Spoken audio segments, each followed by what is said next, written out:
जी विधायक जी, आपका बहुत बहुत स्वागत है भारत न्यूज़ लाइव पर। जी धन्यवाद धन्यवाद। अपना परिचय दे दीजिए। मैं अमित अग्रवाल मेरठ कैंट विधानसभा से विधायक तीसरी बार निर्वाचित हुआ हूँ। 2 बार पहले 1993 से 2002 तक रहा, अब तीसरी बार 20 साल बाद आया। आज राष्ट्रपति पद का चुनाव है, तो क्या तैयारी है आप लोगों की? किस प्रकार, एक तरफ विपक्षी है आपकी सिन्हा जी, एक तरफ आपकी श्रीमती द्रौपदी मुर्मू जी है जो एनडीए भाजपा गठबंधन प्रत्याशी हैं, तो आज आप लोगों को मतदान करना है। कैसे मतदान करेंगे और क्या है, किस प्रकार से निकलेगी? आज बड़ा पवित्र दिन है जी। भारत के यानी कि विश्व के सबसे बड़े लोकतंत्र के लिए जी। कि उसके सर्वोच्च पद के लिए आज हम लोग मतदान करेंगे। हमारा बड़ा सौभाग्य है जी।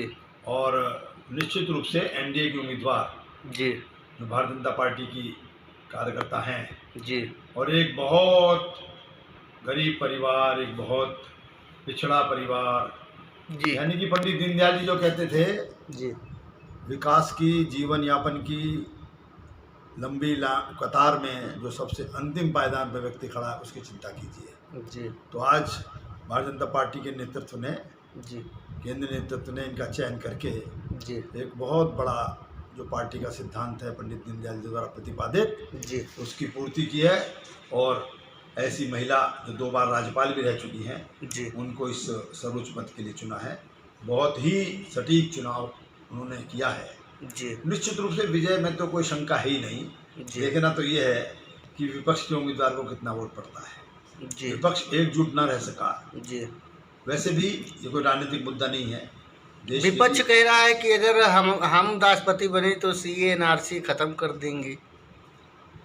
शेख चिल्ली वाली बात है, शेख चिल्ली वाली बात है।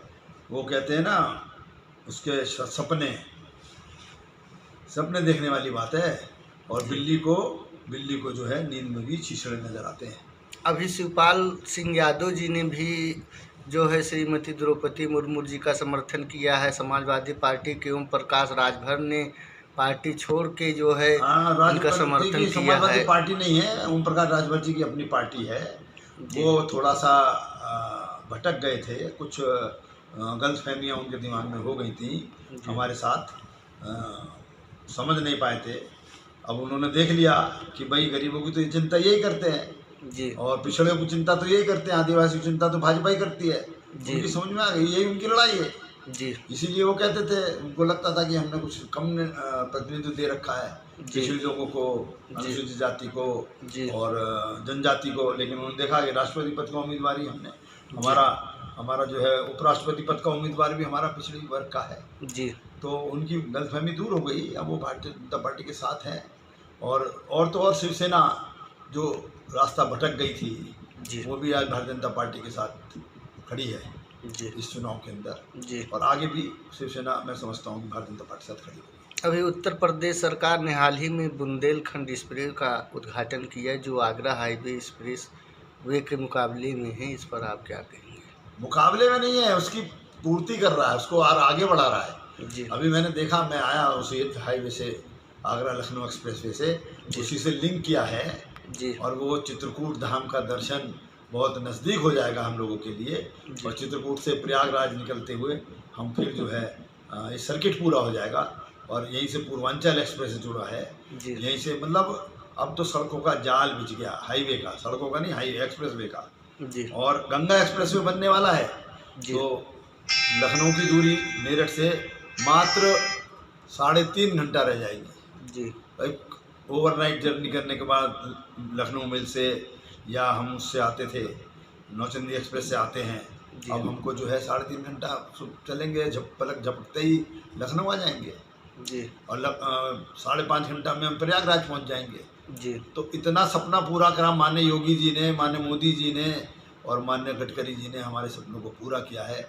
और उत्तर प्रदेश की दूरियां घटा दी हैं और दिल्ली से भी दूरियां घट गई हैं। अब दिल्ली दूर नहीं, कहते हैं दिल्ली का रास्ता उत्तर प्रदेश से होकर गुजरता है। तो अब बिहार को भी जोड़ रहे हैं पूर्वांचल एक्सप्रेसवे से, गोरखपुर लिंक एक्सप्रेसवे भी बन रहा है जी। तो ये सब काम बहुत तेज़ी से हो रहे हैं। और जब से मोदी जी और गडकरी जी, योगी जी आए हैं तो तब से बहुत अच्छा हमारा काम चल रहा है। अभी प्रधानमंत्री नरेंद्र मोदी जी काशी में हाल ही में कई विकास परियोजनाओं का शिलान्यास किए हैं, उस पर विधायक जी क्या कहें? मैंने कहा ना कि वो तो विकास ने तो गति पकड़ ली है। विकास ने गति पकड़ ली है और मोदी जी तो विकास नहीं, युग पुरुष हैं। जब जब देश में परिवर्तन होता है तब तक जब जब कोई बड़ा महामानव जन्म लेता है जी उसको हम फिर बाद में चल के कोई भी नाम दे दे, जी लेकिन ये विकास उनके साथ जुड़ा है। गुजरात में विकास करने के बाद उन्होंने कहा था गुजरात मॉडल में मैं हिंदुस्तान का विकास करूंगा। वो बात बिल्कुल सत्य साबित हुई है, सत्य सिद्ध हुई है, क्योंकि 15 वर्ष की कार्यकाल में उन्होंने गुजरात को बहुत आगे बढ़ा दिया, सर्वोच्च स्थान पर राज्य को पहुंचाया था।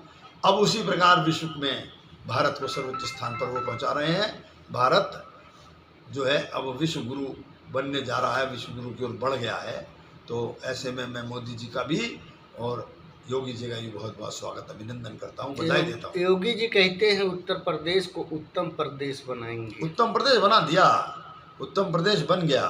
अब कानून व्यवस्था में कोई दिक्कत नहीं है, कोई कहीं लूट, कहीं कोई माँ बहनों के साथ छेड़छाड़, कहीं ऑर्गेनाइज्ड क्राइम, कहीं हत्याएं, पैसा लेकर हत्याएं, ये सब कुछ नहीं होता। अब उत्तर प्रदेश एक शांत राज्य है। अब जो औद्योगिक विकास की ओर तेजी से बढ़ रहा है, तो ये योगी जी के नेतृत्व में तो संभव हो सका है। माना जा रहा है राष्ट्रपति चुनाव में उत्तर प्रदेश सबसे ज़्यादा विधायकों वाला प्रदेश है, जहां से राष्ट्रपति चुनाव का सेमीफाइनल माना जा रहा है। इस पर विधायक जी क्या कहेंगे? अकेले उत्तर प्रदेश ही जिता देगा। 208 वोट की वैल्यू है एक विधायक की हमारी जी, जो सिक्किम के पूरे स्टेट से एक विधायक की वोट भी ज़्यादा है। और जो छोटे राज्य हैं उनके 200 अंक हैं, हमारे एक विधायक का 208 अंक है। तो अकेले उत्तर प्रदेश ही राष्ट्रपति के चुनाव को जिता देगा।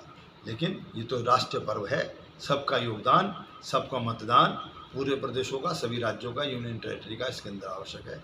वो हो रहा है, प्रक्रिया प्रारंभ हो चुकी है और मैं भी वोट देने जा रहा हूँ। मेरा स्वास्थ्य खराब था इसलिए कुछ देरी से लखनऊ पहुँचा हूँ, लेकिन समय से आ गया हूँ और मैं वोट देने जा रहा हूँ। जी बहुत बहुत धन्यवाद आपका। धन्यवाद।